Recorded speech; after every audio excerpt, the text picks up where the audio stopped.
Hello दोस्तों, कैसे हो आप लोग। हम लोग यहाँ पर आईओटी के क्वेश्चन कर रहे थे और 20 क्वेश्चन कर चुके थे और उसके आगे के क्वेश्चन अब मैं यहाँ पर कराता हूँ आप लोगों को। अच्छा, ओ लेवल का अगर आप पेपर देने जा रहे हैं तो ये क्वेश्चन जरूर देख के जाइए, बहुत ही इंपॉर्टेंट है। यहाँ से आपको बहुत ही हेल्प मिलेगा।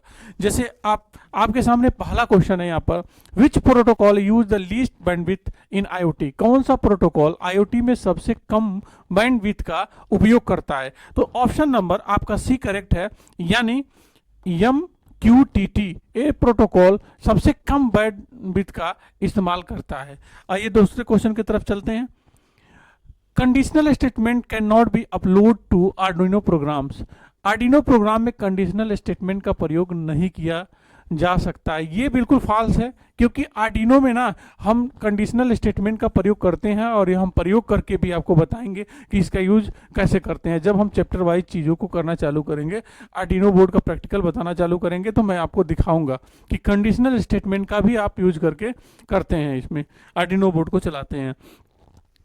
और 23 नंबर क्वेश्चन है, यानी 23, code once written can not be upload to Arduino board. एक बार लिखा गया कोड आर्डिनो बोर्ड पर अपलोड नहीं किया जा सकता है। ये भी फॉल्स है, क्योंकि अगर आप ना आर्डिनो में एक बार कोड लिख लिए हैं तो उसे कॉपी कर सकते हैं और दूसरे जगह उसका इस्तेमाल कर सकते हैं बिल्कुल आसानी से। तो यहाँ पर ये गलत है।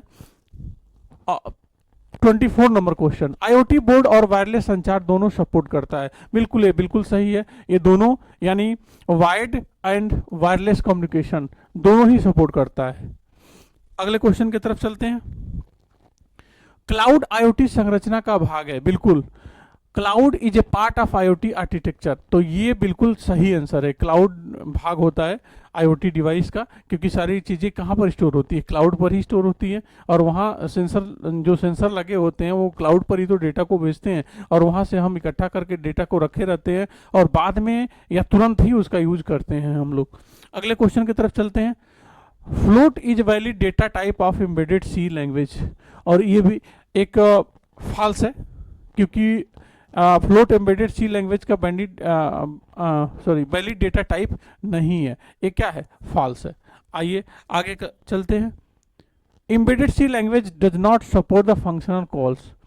ये तो सपोर्ट करता है फंक्शनल कॉल को, तो ये गलत स्टेटमेंट लिखा गया है। यानी आप ध्यान से क्वेश्चन को पढ़ना, कहीं जल्दीबाजी में गलती मत कर देना। यहां पर देखना लिखा है कि embedded C language does not support the functional call.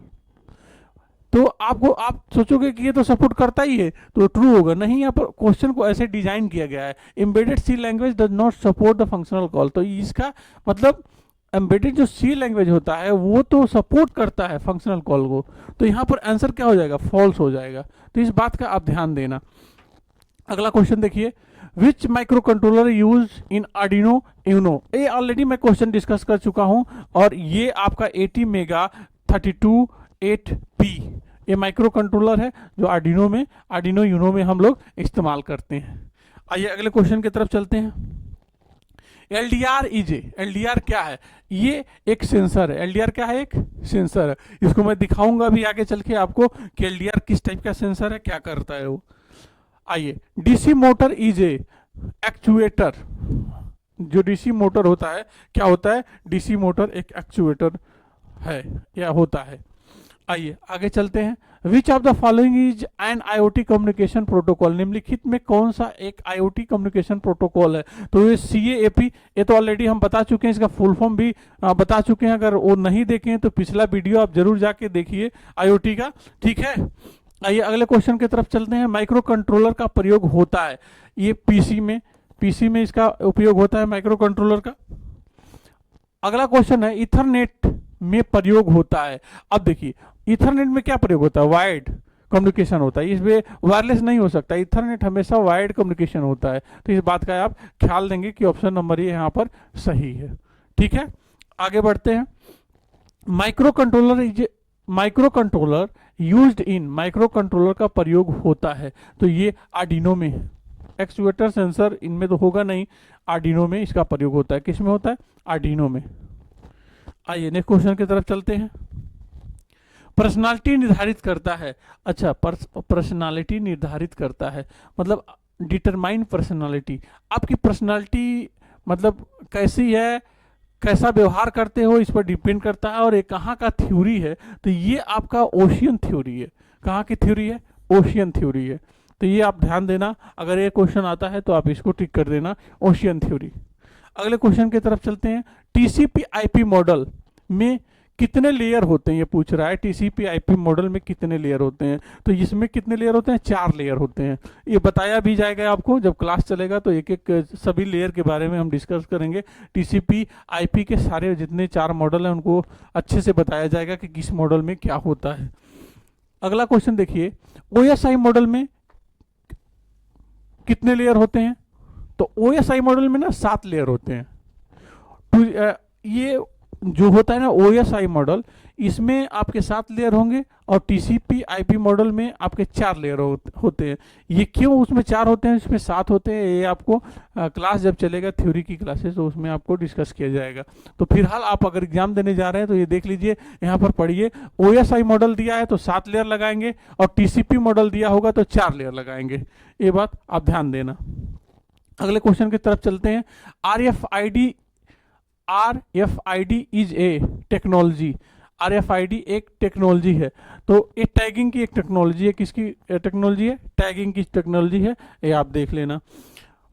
39 number question है, IoT उपकरणों को ऊर्जा उपभोग करनी चाहिए, मतलब कम से कम एनर्जी को क्या करना चाहिए? कंज्यूम करना चाहिए, तभी तो सक्सेसफुल होगा। अगर ज़्यादा एनर्जी लेगा तो जो चीज़ें बैटरी पर चलती है जल्दी डिस्चार्ज हो जाएगी, और कंज्यूमर ज़्यादा अफोर्ड लगाने लगेगा, जिससे वो खरीदेगा नई चीज़ों को। तो जब कम से कम एनर्जी लेगा तो ज़्यादा देर तक चलेगा। अगर बैटरी का यूज हो रहा है, चाहे लाइट का यूज हो रहा है, तो अगर कम से कम यूज होगा ऊर्जा का तो उससे फायदा मिल जाएगा। ठीक है, आगे की तरफ देखिए। अगला क्वेश्चन 40 नंबर, ब्लूटूथ रेंज में कार्य करता है, किस रेंज में? तो ये लो रेंज में काम करता है। किस रेंज में? लो रेंज में। तो इस तरह हम लोग यहाँ पर 20 क्वेश्चन का डिस्कशन कर चुके हैं। आगे के फिर 20 क्वेश्चन मैं बहुत जल्द लेके आने वाला हूँ, और इस वीडियो को जरूर देख के जाइए। अगर आपने कंप्यूटर कोडिंग विद साइन को सब्सक्राइब नहीं किया है तो उसको जाके सब्सक्राइब कर लीजिएगा, और साथ में लाइक और शेयर जरूर करिए। धन्यवाद आपका।